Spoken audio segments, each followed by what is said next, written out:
Hey, Tom. Hey, JC. Did you know it's the most romantic time of year? Your birthday? Well, yeah. I understand why that works for you. I've never really understood why that works for other people. Tom, you're telling me when you think about it being my birthday, it doesn't really put you it doesn't not put you in the mood. No, it's never really worked for me. Sorry. I think I'm deeply hurt by that. Oh, you'll get over it. I will. You always do. That's true. You know what I'm in love with, though? What's that? Professional wrestling. Yeah, that's my why we do this. My one true Valentine. Greg? They don't call him the Hammer for a reason, Tom. I don't want to know the background of that story. Oh boy! Well, we're gonna see how long we were discussing before we started recording here. If we think how long we think this episode's gonna be, because boy, nothing's happened in the last 7 days. No, and that's a good thing. I think our audience will not notice this. To me, it sounds like you are in a gigantic bathroom recording. No, yeah, I am. I'm not. I'm here in the 328 West headquarters, holding it down like usual. Staring into my bank of monitors that I can feel the radiation just seeping into my pores. As I leave a episode of Mid-Atlantic Wrestling from 1985 in the background, playing beautiful. On the network. Love it. Well, you know it won't be as good as that. Elimination Chamber. We're going to talk about that. Well, somebody might end up crashing through the glass and bleeding all over the place. Wait. Tom, it's impossible to go through the bulletproof glass. It's bulletproof. So Bob Armstrong could not go through it. Correct. That's why he doesn't get booked in this match. Yep. He's 100 years old. Yes. True. What if they did a senior version of the Elimination Chamber? Like all Hall of Famers over 65. The Kevorkian edition of the Elimination Chamber. Jesus. Double or Nothing. Speaking of which, Pedro Morales died. Yeah. I set that up for you. You did.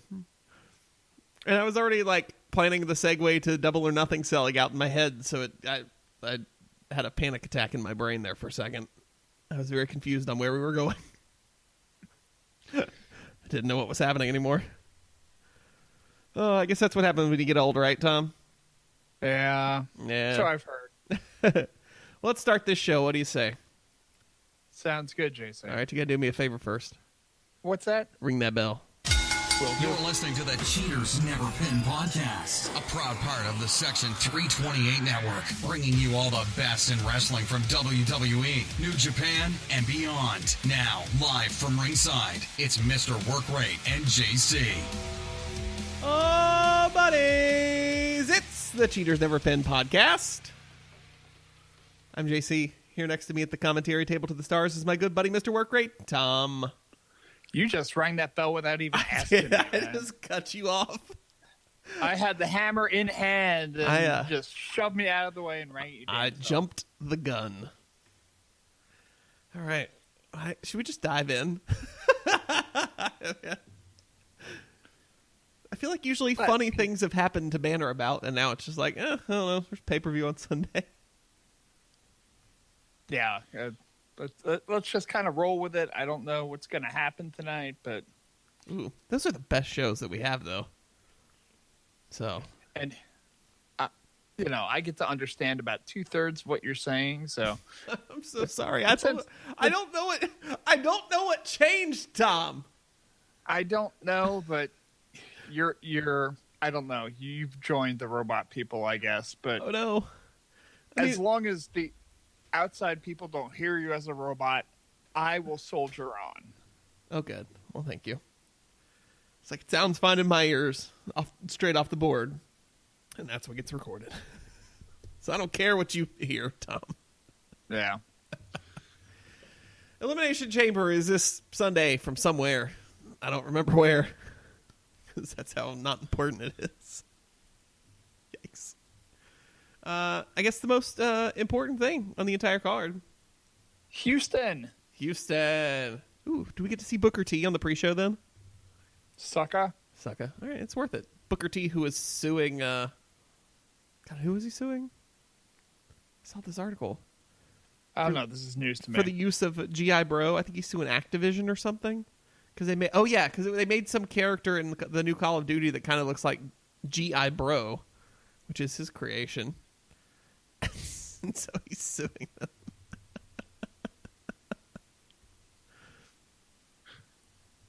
Is that his backup plan if Mayor of Houston doesn't work? I just love the fact that, and no one will get this except me because I'm the only one who can hear it. As you laughed at yourself just now, it just made this robotic kind of breaking up sound. So you sounded like a transformer. Oh. Well, like transforming. More than meets the eye. So, yeah. Yes.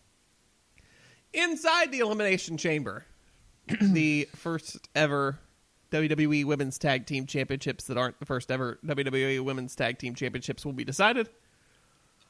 From Raw, Nia Jackson Tamina, the Riot Squad, Liv Morgan and Sarah Logan, and Mandy... Nope, that's not right. And Bayley and Sasha. There we go. Helps I learn how to read. We'll take on the other three teams from SmackDown. Mandy Rose and Sonya Deville, the Iconics, and Naomi and Carmella. And Bayley and Sasha and the Iconics are the first teams in, as decided by 6-woman tag matches, triple threat tag matches this past week. So, Tom, who will be the first ever women's tag team champions that aren't the first ever women's tag team champions? Well, according to this, Velvet McIntyre and Princess Victoria were the first WWF Women's Tag Team Champions. I'm like, how can they really call it the first ever? I don't understand. They've had them before. Because there's such an underutilized thing. So just reading on here, Velvet McIntyre and Princess Victoria, they are the champion. They were the first champions because they were the reigning NWA Women's World Tag Team Champions. Mm-hmm.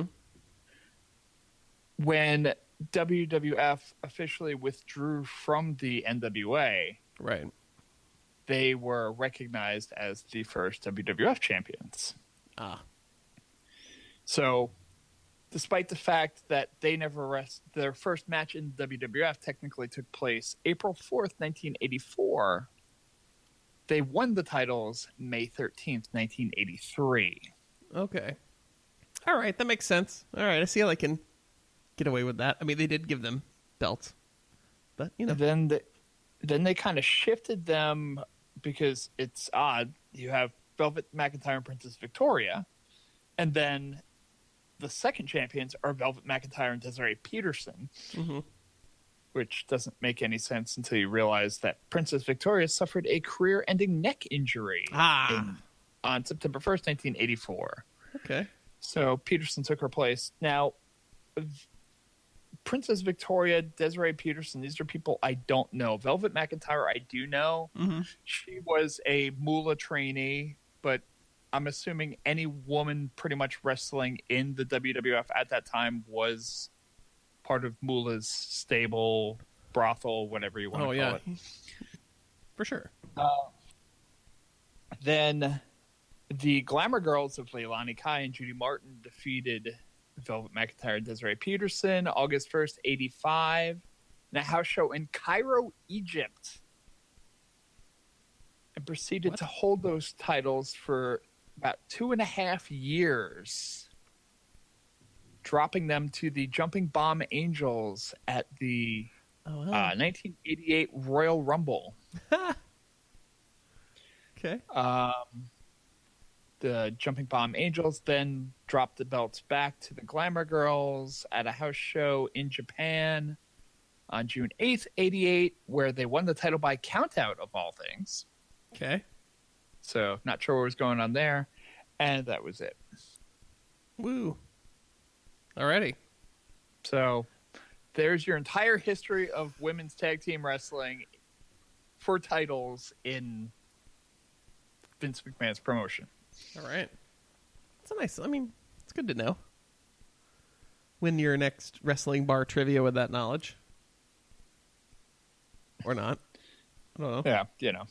Yeah, I just remember the Jumping Bomb Angels being pushed as this thing, like, because it was this cool, like, it just, they had the generic Japanese music that every other Japanese wrestler had in the WWF at the time, but they made a big deal out of it, and the girls came in, and they kind of did moves that were so much, women's wrestling back then was so blah, for lack of a better term, just whatever. And the Bomb Angels were actually kind of interesting because they do moves off the ropes and, like, actually, not to the extent that any women are doing right now, but a much stronger, because they're Japanese wrestlers. The Japanese women's wrestling scene was so much better at that time. So, and they brought them in to kind of fight with Leilani Kai and Judy Martin because they actually could wrestle a decent style. Yeah. So they were pretty much the only ones that could wrestle with them under the WWF banner. So the whole thing was potentially we can have them fight, and maybe the Jumping Bomb Angels will sell merch because they're young girls and they're pretty or whatever, but it just never kind of worked. So they just kind of ditched it. Yeah. They won't do that this time. That'll be nice. These belts are probably here to stay. Because, Stephanie McMahon started the women's revolution. So, well, it also helps to have a women's division that's bigger than like 5 people. This is true. Who's gonna win this? I know they're building a big thing with Bayley and Sasha. I don't know. Could the Iconics take it? I want the Iconics to win it. But I, especially with them entering in the 1 position, have very little faith of that.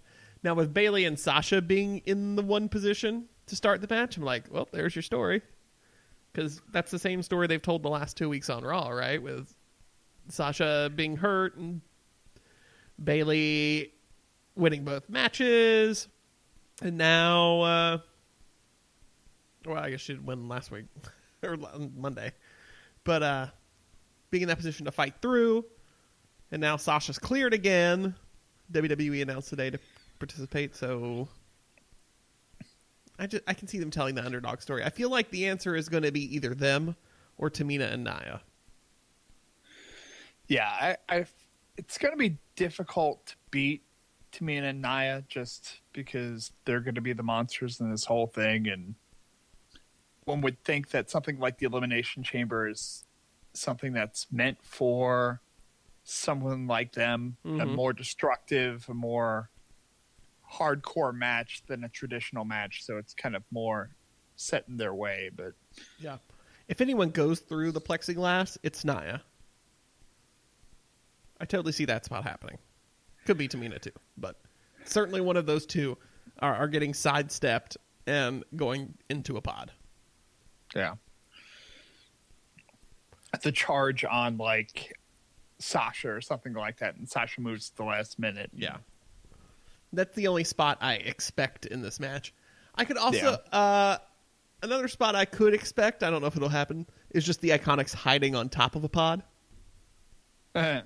It's funny. And it fits. It fits for them. They're just up there pointing. Like, they sneak up there and no one even notices. And they're just pointing and laughing at everyone, and then they get turned on.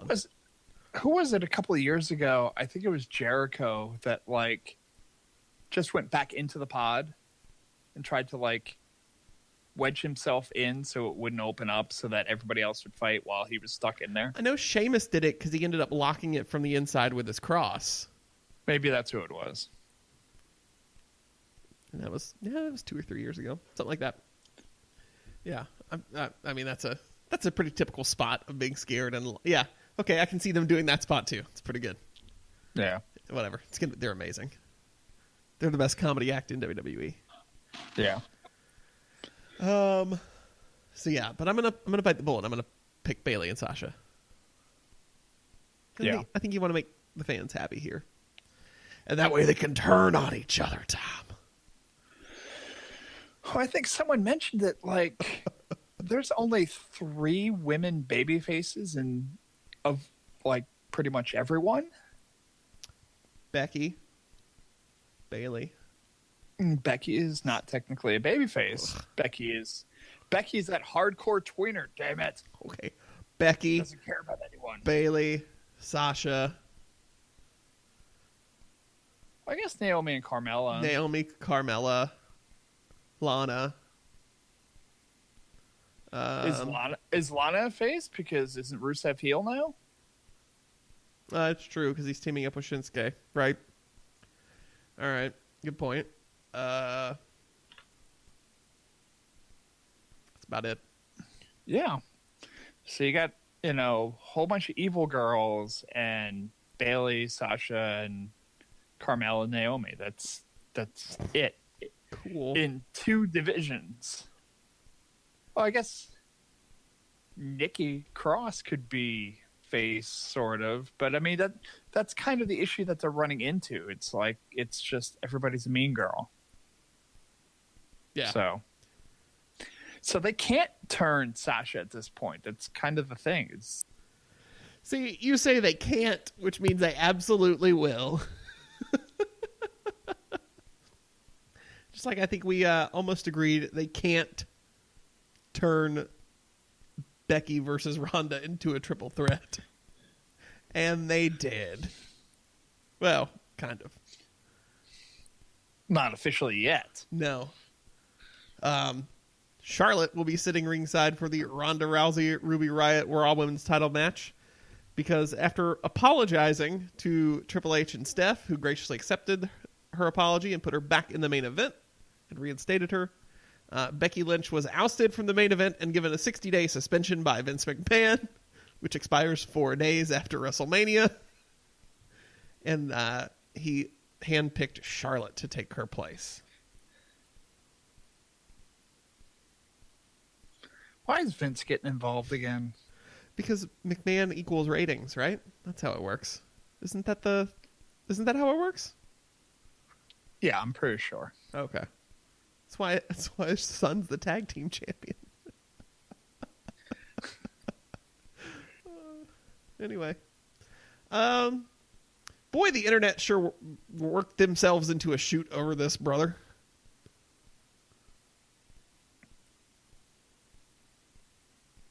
Yeah? All right. Good talk. No, I lost you. I heard work into a shoot and then nothing. Oh, yeah, I said the internet sure did work themselves into a shoot over this, brother. Yeah. Oh, every neck beard was out in full force being like, how dare they move my Becky? I'm like, folks, she's going to get added back into it. Clearly, the storyline here is in 2 weeks, she's going to show up on Raw and threaten to murder Ric Flair on his birthday. And she's going to find herself back in the match. God damn it, I missed the Attitude Era, but yet at the same time, I do not see the parallels between Becky and Austin. I don't either. And I don't understand how everyone's like, can you imagine if this was Austin?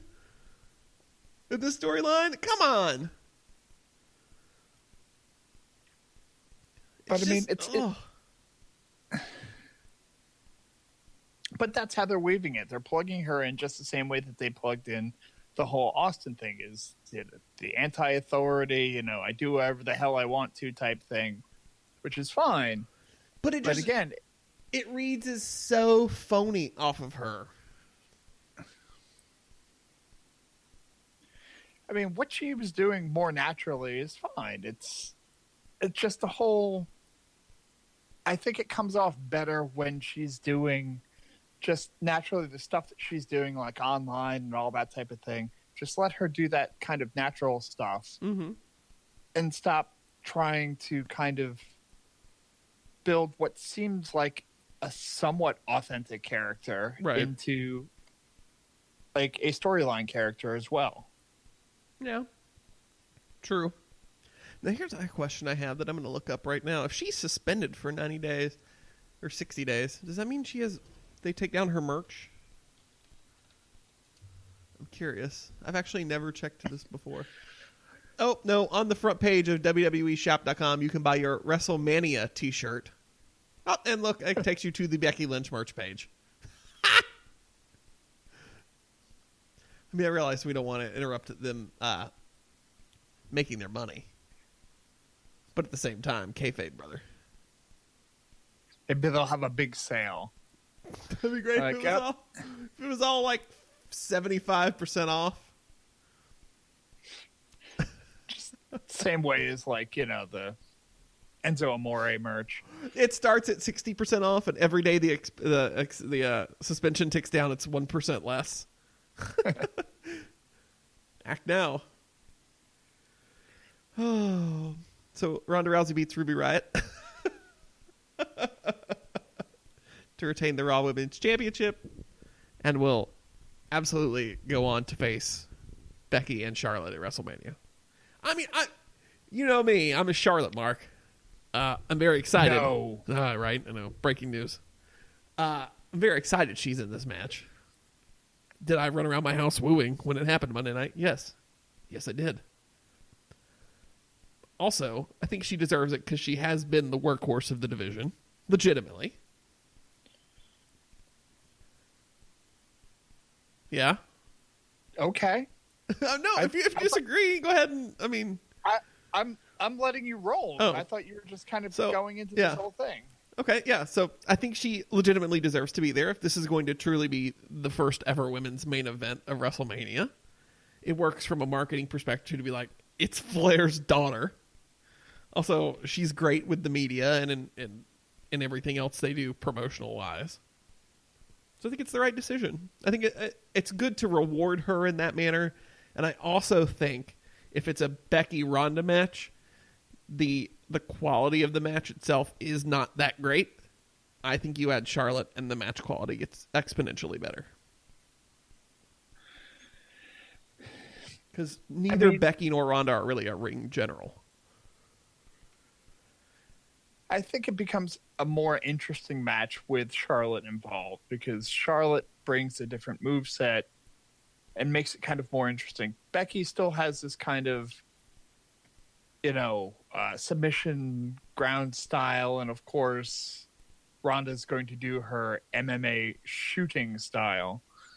So I don't think you're necessarily going to see the spots that you want to see in a straight up Becky versus Ronda match. But then you're going to bring in Charlotte, who's going to do the high spot. She's going to do like the moonsault potentially to the floor. And yeah, it just adds another dimension. It makes it more interesting. And yes, I believe that Charlotte deserves to be in this match. And we discussed it before, the way that the three of them, it just kind of covers all the bases that you've got Ronda from the pure marketing, outsider standpoint that people who don't necessarily follow wrestling know who the hell she is. You've got Becky who appeals to the smart marks. And then you've got Charlotte who kind of sits in between where you've got the mainstream credibility of her being Flair's daughter and just that name recognizing. But you also have the fact that she's playing the role extremely well of that heel, finally re-embracing the whole, for lack of a better term, Flairness of her. Mm-hmm. And just making it more of a wrestling angle, I think. So it just fits together better. Yeah. And she's with all three involved. And Charlotte's such a good heel. Yeah. Oh, I mean, we've been waiting for that. Yeah. It's about damn time. Yeah. But yeah, I'm excited for it. And I think it now feels like I shouldn't say that. That was going to come across as not how I would want my words to be interpreted. but now it feels like a WrestleMania main event, if that makes any sense. I mean, Becky and Ronda could, I mean, that still sells, but now it feels a little more marquee worthy. Yeah, I mean, it and to have 3 people in there, it really is your top 3 wrestlers. I mean, I love Sasha, I love, some of the other women there, but it really is, it's those 3 that are the class of the women's division right now. Yeah. Also, we can't pin Ronda, so Becky has to pin Charlotte. So that's why she's there. Because Ronda can never be pinned. Unless Charlotte pins Ronda to win it. Which I kind of want to see happen because, oh my God, then the internet would burn, right? And I'm for one to watch the world burn. So yeah. You never know. I mean, maybe they do it in such a way that, like, I don't know, somebody screws her over or hits her with something and she gets knocked out, and it allows her to get pinned, but allows her to not get cleanly pinned. And then she ends up being out for a period of time if she decides that she's going to have her kid and step away from right WWE, like has been rumored. Which I don't believe is happening since she is now a part of the Total Divas cast for this season. Well, then we find out about her pregnancy and the whole God. build there. Total Ronda. Shoot me in the face. So I'm already mad because in order to make room for Ronda on Total Divas, not returning this year to Total Divas, Paige, Lana, and therefore Rusev, and Brie and Nikki. Well, they have their own show. I know, but I liked having the continuation of the story like all year long of them. Now I really don't care. I really don't care about Total Divas anymore. It is Total Bellas and Ms. and Mrs. all the way. And Temptation Island.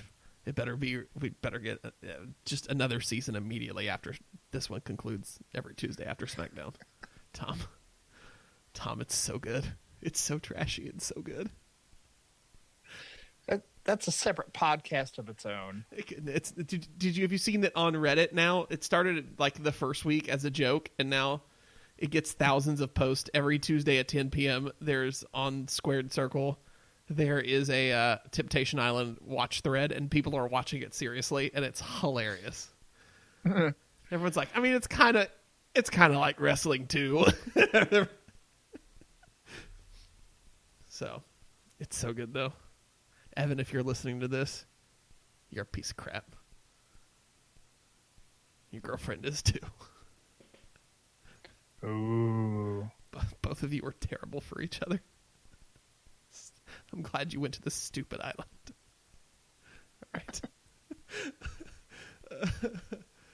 All right. Buddy Murphy defends the Cruiserweight Championship against Akira Tozawa. It's going to be a great match. So cool. Has he been teaming with Trent? Akira Tozawa? Could you imagine if they ever tried to recruit him and Vince was like, what the hell is this Trent thing? And he's like, no, Vince, it's Trent? It's like, no, that's what I said, Trent. And they're like, no, Vince. It's Trent? Why the hell did we hire a question? I demand our wrestlers be statements, not questions. Vince hires Trent because he thinks he fulfills the Q in LGBTQ.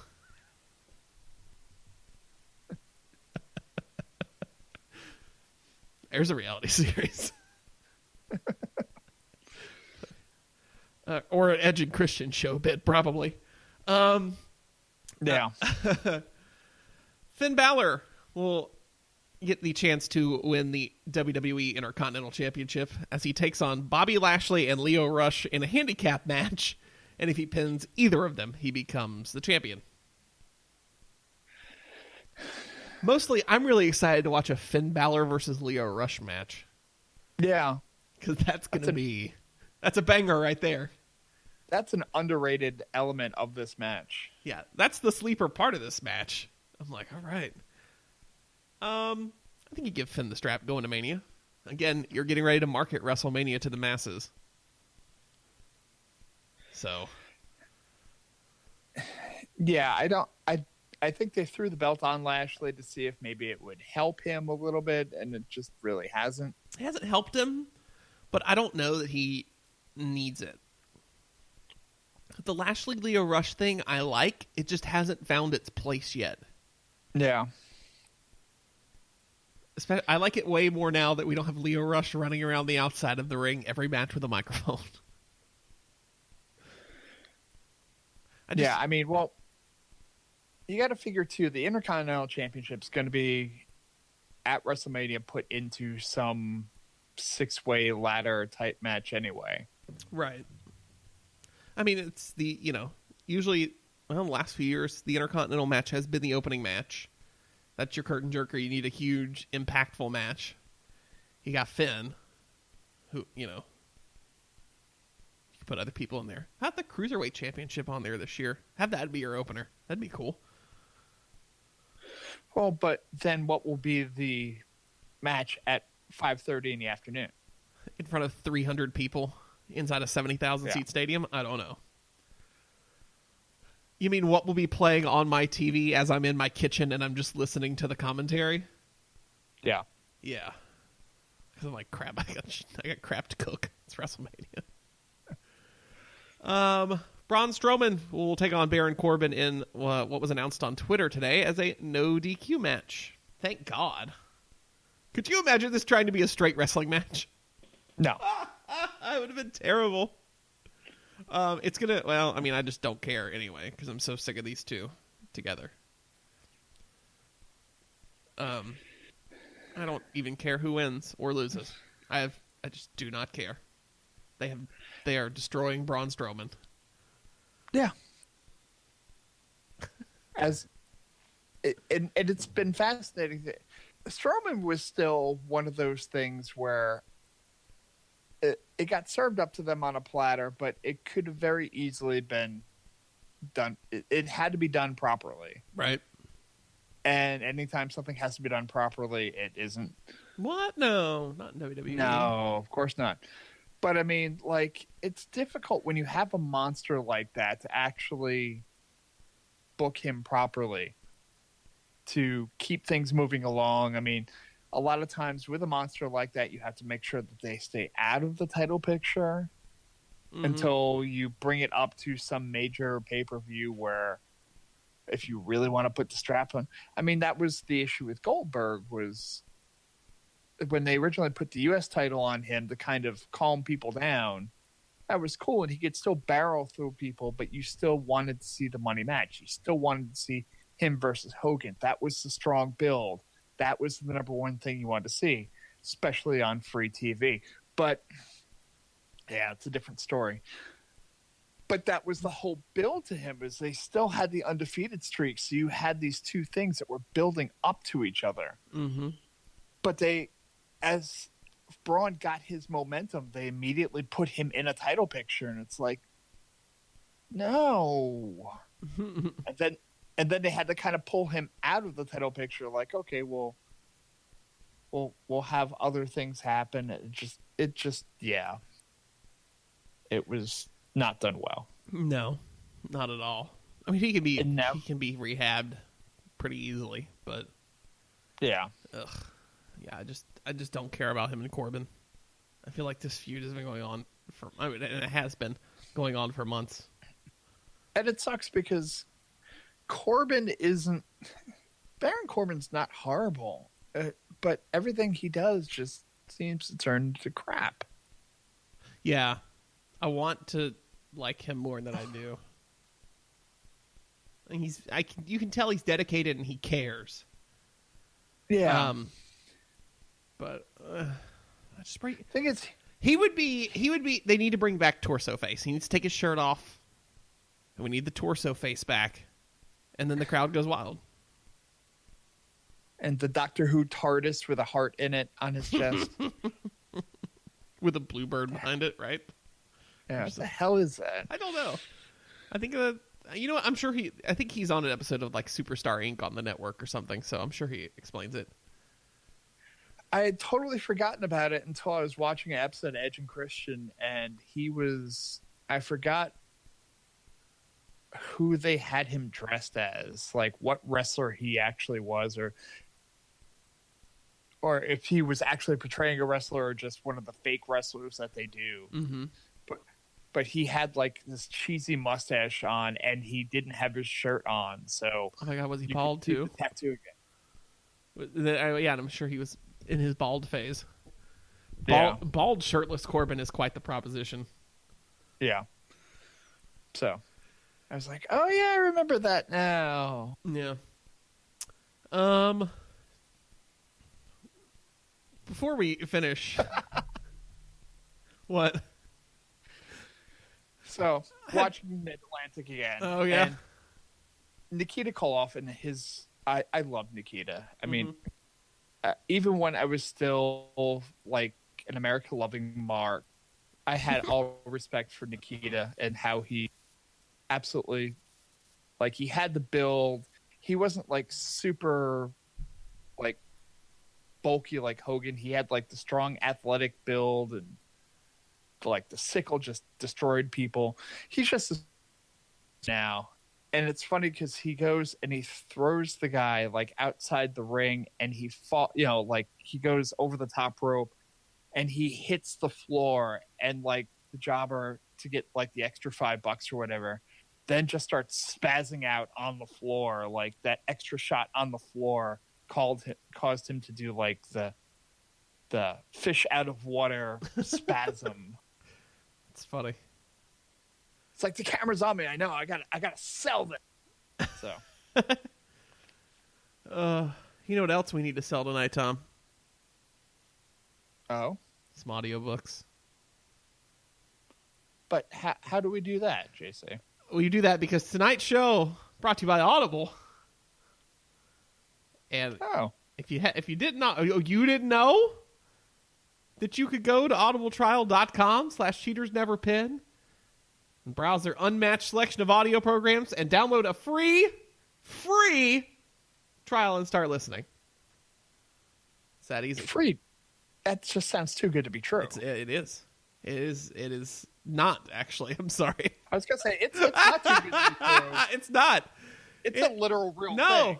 You can go to audible.com, audibletrial.com/cheatersneverpin and browse their unmatched selection of audiobooks, original audio shows, news, comedy, and more from all the leading audiobook publishers, broadcasters, and entertainers.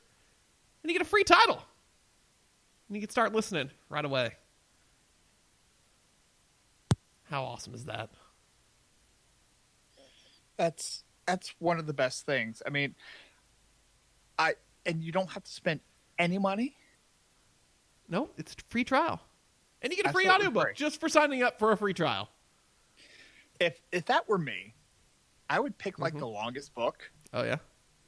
Because that way, like if you get one free book, I want the biggest book. So War and Peace. So I'm doing some War and Peace, or, I don't know, other Right. long books. Yeah. Don't do that Catcher in the Rye. That's a short one. You want something. Yeah. The Sun Also Rises. You can skip that one. You got some time. I recommend it. I'm sure it's great. Old Man to Sea, garbage. Hemingway's so overrated. I'm sorry. What? I said it. Huh? I said it. How? Hemingway is Tom, overrated. Hemingway is the greatest American writer. Stop. Fight me. The Sun Also Rises is my favorite novel. Fight me. Okay. It's amazing. Anyway. This is for our other podcast. Cheaters Never Read. But maybe if you didn't want to read the greatest American novel or listen to the greatest American novel, maybe you want to listen to DDP's new book. Positively DDP's Unstoppable. got another book? Yes, it's called Positively Unstoppable, The Art of Owning It. It's right there. It's right on audibletrial.com/cheatersneverpin. DDP's reading it, which makes it even better. And you can get it for free with a 30-day free trial. Just visit audibletrial.com/cheatersneverpin for your free audio book. Tom, we're getting good at those reads. We're figuring it out. Except when you piss me off talking about Hemingway, Tom. Hemingway's not good. Oh my God. Tom, it's not garbage like Jack London is, but still. I can't believe you don't like Hemingway. Like, if you were to be like, the only two things you could read for the rest of your life were Walden and The Sun Also Rises, I would be the happiest human being on earth. Give me Thoreau and give me Hemingway. Everyone's like, really? Everyone just got very curious as to my reading choices. Okay. Tom, you don't like you some Thoreau? Give me some Vonnegut. Ugh. And give me... Oh, really? Yeah. We'll end this podcast now.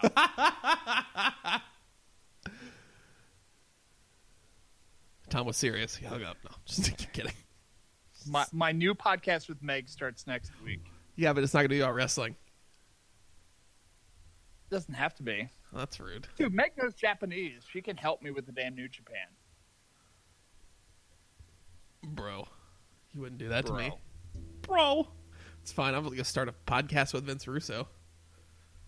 Oh, God, that would... I don't know if I'd be excited or terrified for that. I don't know if that's now a life goal to get him on this show. Oh my God, can you imagine, Tom? Yeah. I can miss that one, right? Tom's like, I'm sick. Can't do it. Like, but bro, we got the Russo interview, bro. And he's like, I can't talk. The tag team match for the WWE SmackDown Tag Team Championships. The Miz and Shane McMahon defend against the Usos. And the Usos promise to take them to the Uso Penitentiary. Cool. Shane McMahon still has a championship belt. They got to be taking the belts off of them now, right? You think now? Right? Do you think now, or do you think they wait until Fastlane? But I would assume if a championship is being defended here, it's not being defended at Fastlane, right? I guess. Because what are we missing? The Raw Tag Championships, the SmackDown Women's Championship, the U.S. title, the Universal title, which absolutely, meh, who knows? Maybe they will. Brock needs a tune-up before Mania anyway. That's it. There's only 4. Something out there. Well, I mean, you could do it with 4. I'm sure there will be a match for the women's tag team championships on Fastlane. Shane and The Miz have held the titles for 17 days. It is still officially the shortest SmackDown tag team title. Why does it feel like so far? Why does it feel like Royal Rumble was way more than 3 weeks ago? Yeah, doesn't it? It feels like it was when we used to have those weird 6-week periods. Ugh. So if they can manage to hold it, let's see. Yeah, who's next in line on that one? The next shortest reign is 23 days. Is it Slater and Rhino? No. Ooh, okay. It is a tie between the Usos' second reign. Okay. Bludgeon Brothers? No. When that random time they won the belts at like the SummerSlam kickoff show to break up a New Day championship, where they then ended up dropping it to the New Day again. Oh, right. Yep. Okay. And the only tag title reign of the Wyatt family. And by Wyatt family, I mean Bray Wyatt and Randy Orton. That's right. Holy crap! I forgot that existed. Who ended up beating Heath Slater and Rhino, who held the titles for 83 days. Wow. Just remember, 2 years ago yesterday, or maybe it was today, I don't remember. Anyway, basically 2 years ago, Bray Wyatt won the WWE Championship inside the Elimination Chamber. I saw that. It made me very sad. And it led to the greatest string of matches ever. We got the House of Horrors. we got the projections in the ring at WrestleMania where Randy was scared of some projected worms. I was gonna say there were bugs on the floor. Oh my god! Oh, what a terrible feud. Oh yeah, and then the WWE Championship match inside the Elimination Chamber. Or as they call it in Germany, no escape. Because, Yeah. Yeah. How do you think that meeting went down when they were like, we can't call it that? Yeah. And oh boy. I don't know if you know this, Vince. What are you talking about? Someone has to give Vince an entire history lesson. Yikes. And then Heisenreich comes around. That was the same day Vince came up with that character. Yeah. You know what'd be funny? Daniel Bryan, the new Daniel Bryan, defends his, I almost said organic strap, his sustainable strap, against AJ Styles, Jeff Hardy, Randy Orton, Samoa Joe, and Kofi Kingston, who is replacing an injured Mustafa Ali. I'm sad for Mustafa Ali, but yay Kofi. Yeah. Not that he'll win. They gave him a hell of a rub on SmackDown, too. He lasted 60 minutes in the gauntlet match to determine the last one in. So I'm watching that match, and I'm watching the time, too. And I realize it's still Kofi and AJ, and there's like, it's 9:58, and I'm like, Randy's not come out yet. I was like, well, whoever gets the pin here is getting RKO'd in 5 seconds. And what happened? Randy doesn't come down the ramp to RKO someone. He RKOs them, oh yeah, out of nowhere through the crowd. I couldn't stop laughing, and I was like, that's perfect. All right. Can't argue with that.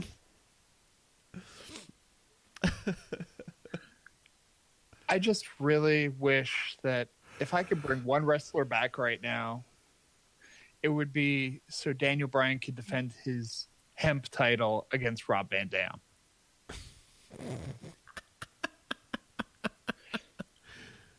Yeah. Because Rob's so not going to get it. Rob will be too high to get it. Yeah. Rob's like, can he roll the belt? No. So that's your Elimination Chamber card. That's a show. Yeah. I mean, the Elimination Chamber matches are going to be interesting. I think especially that main event. Yeah. The last time there was a tag team Elimination Chamber match is the one 2 years ago, I think. That I think I just railed relentlessly on this podcast, because it was the one where we ended up with Kalisto, because Kalisto was still in the Lucha Dragons, and he's hanging from the ceiling for like 3 minutes until everyone gets into position under him so he can just fall on them. Remember that spot? Remember how bad that was? That whole match was that bad. So hopefully they do a little better here. I don't think that trying to cram that many people into that structure works. But it is what it is. Who knows? Maybe they can make magic. Double or Nothing. Sold out in what amount of time? So I don't remember. Sold out. 4 minutes? 4 minutes. I know the pre-sale went like gangbusters on Monday, and then everything else sold out today. So they have filled the MGM Grand Garden Arena. Not to anyone's surprise. No. I mean, it's not a huge venue. And the thing is, with AEW, it's still special. Oh, yeah. It still got the shine to it. All In was a, seemingly once-in-a-lifetime type event type thing. So the fact that all these, I'll say, alternative, cool, the Hot Topic group is coming out there to have their own card again. It's become a destination card. It's if you're in somewhere in that general area, you're going to that card. That thing has so much more buzz than like the Ring of Honor, New Japan show at the Garden. It's like fascinating. So, I was listening to Meltzer. That's right. He was talking. Speaking of the Ring of Honor, G1 Supercard. It's Saturday before Mania. They moved NXT to Friday before Mania. The average resale price on the MSG ticket is like $40. I'm totally making that up. It's like $35, $40, something like that. But the average resale for Friday night in Brooklyn at Barclays is $150.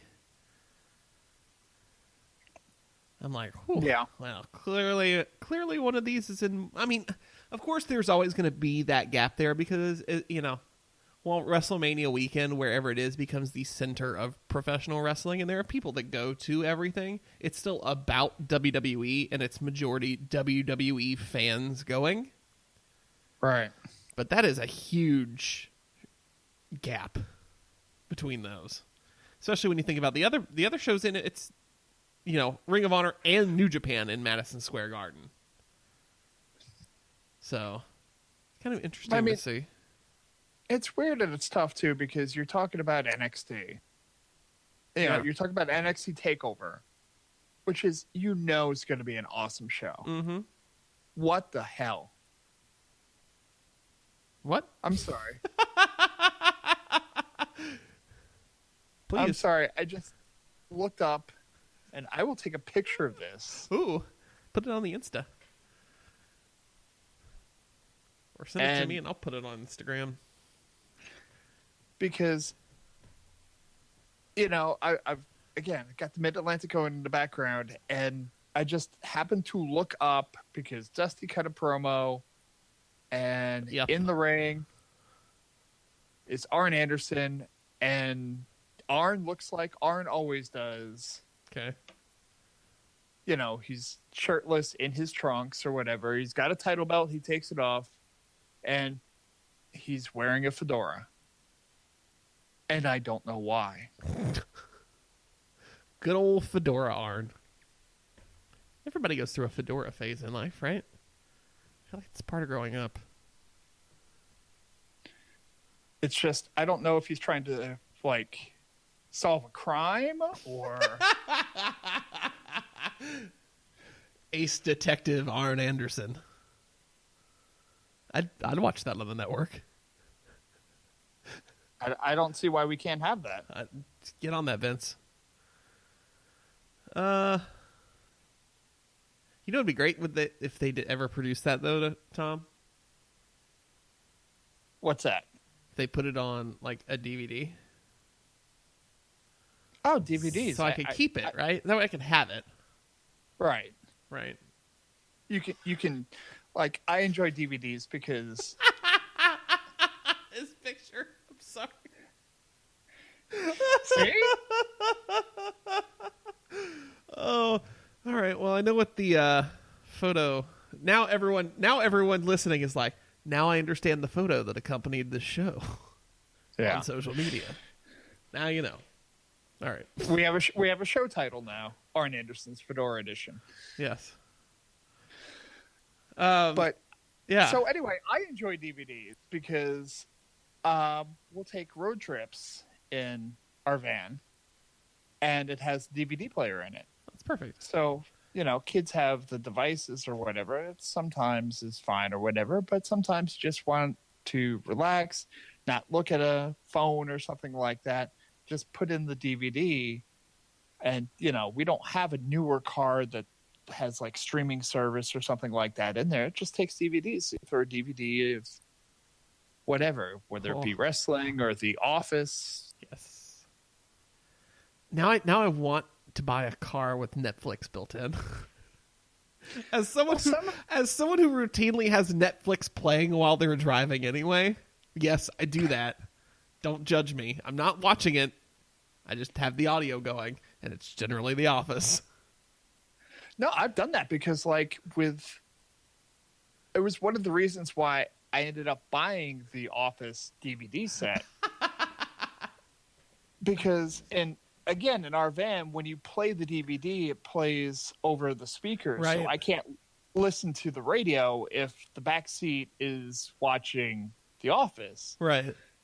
But me just hearing The Office, I've seen it so many times, I don't need to see it. I can hear the conversations, and I can watch the road and still be a good driver. Mine is playing on my windshield mount, Tom. I'll just watch it at a red light.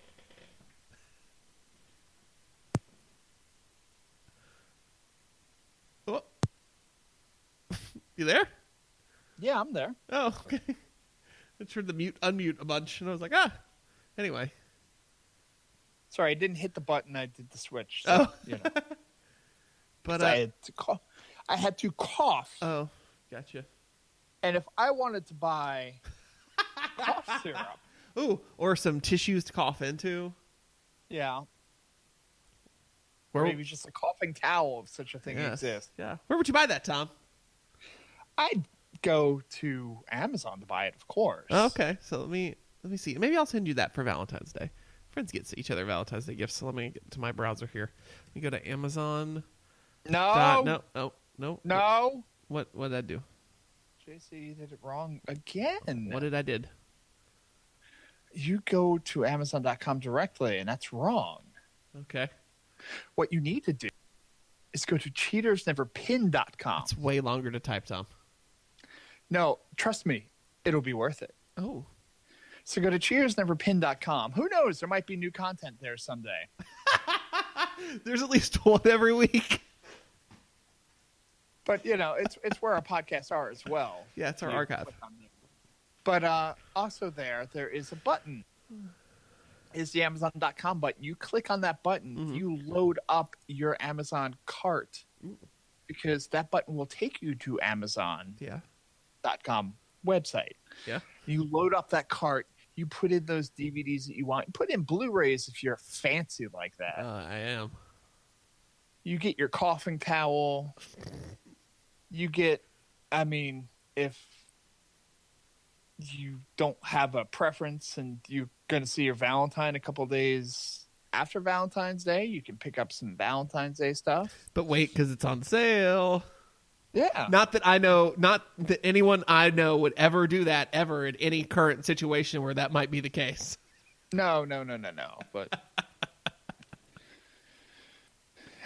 buy stuff for birthdays, buy a flat screen television, buy whatever you want, and then go to the checkout, pay for it. And the price that you pay will be the exact same price that you would pay if you just went straight to Amazon.com. But here's the kicker. Yeah. A small portion of that money that you pay will not go to Amazon, will not go to Jeff Bezos, will not go to Jeff Bezos' wife, will not go to Jeff Bezos' mistress, will not go to the Washington Post, will not go to the National Enquirer. It will go to your friends. Yes. At Cheaters Never Pin. Yes.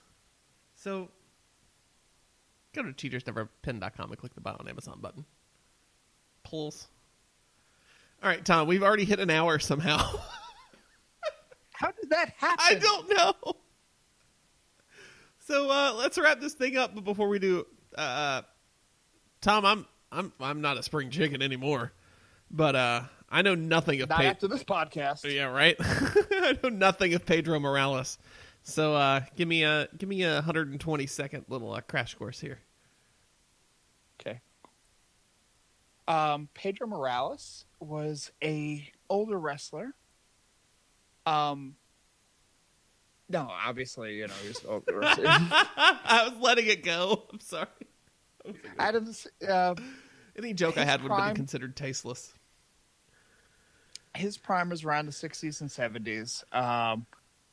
And he was actually the WWF, or I guess WWF, depending on what time of the century that was, champion, defeating Ivan Koloff. He was kind of the champion in between when Bruno Sammartino's like 2 title reigns. Mm-hmm. For whatever reason, Vince McMahon Sr. kind of liked his babyface champions to be appealing to ethnic crowds, and Pedro was a big pull to the Puerto Rican populations of the Northeast and any of the Spanish-speaking population. So he ended up being a very successful wrestler with Vince McMahon's WWF promotion. He was the first Triple Crown champion. He won the Intercontinental title, held that for a while. Won the tag team championships with Bob Backlund when I forgot who they actually beat for them, but ended up having to give up those titles because Bob Backlund was the WWF champion at the time, and apparently it was a rule at the time that you could not hold the World Championship and the Tag Championship at the same time, so they stripped the titles from him. But yeah, that was Pedro Morales, and I mean, when I started watching wrestling, he was kind of on his downswing. He would win a couple of jobber matches here and there, but he was kind of putting over younger talent at the time. And from a wrestling standpoint, watching him, he never necessarily did anything for me, but I knew he was popular, and that's just kind of how it is. So, peace be with you, Pedro, and, good guy lost. Oh, yeah. Father Time always wins the 3 count. All right. So next week, we'll be back to review Elimination Chamber. Maybe other things will happen. Who knows? So before we sign off officially, Tom, tell the people where they can find you on the internet. On the Twitter machine, at Mr. Workrate, at MR Workrate. Don't go anywhere else. That's pretty much the only place I'm good. Although I'm going to try the Instagram thing, but it's probably not going to work. But same type of thing, at MR Workrate. There you go. You can find me on the internet at JCBobbitt, JCBOBBITT, wherever finer social media is purveyed. You can find this show on Twitter at CheatersNVRPin. You can find us on Instagram at CheatersNeverPin, and you can find us on Facebook. Find us, like us, give us a big blue thumbs up, and show us how much you like us. You can find us on Roku. You can listen to this show in the best room in your house, wherever you'd like. There we go. Audible. Go to audibletrial.com/CheatersNeverPin. Get a free audiobook with a 30-day free trial. And go to CheatersNeverPin.com. Click the Buy on Amazon button before you do any shopping. I think it covers it, right? Yeah. Sweet. Let's get out of here. Somehow we lasted an hour. It's a miracle. Yeah, right. All right, so let's sign out. We'll catch you next week here on the Cheaters Never Pin podcast. My name is JC. This is Tom. And we'll catch you on the flip side.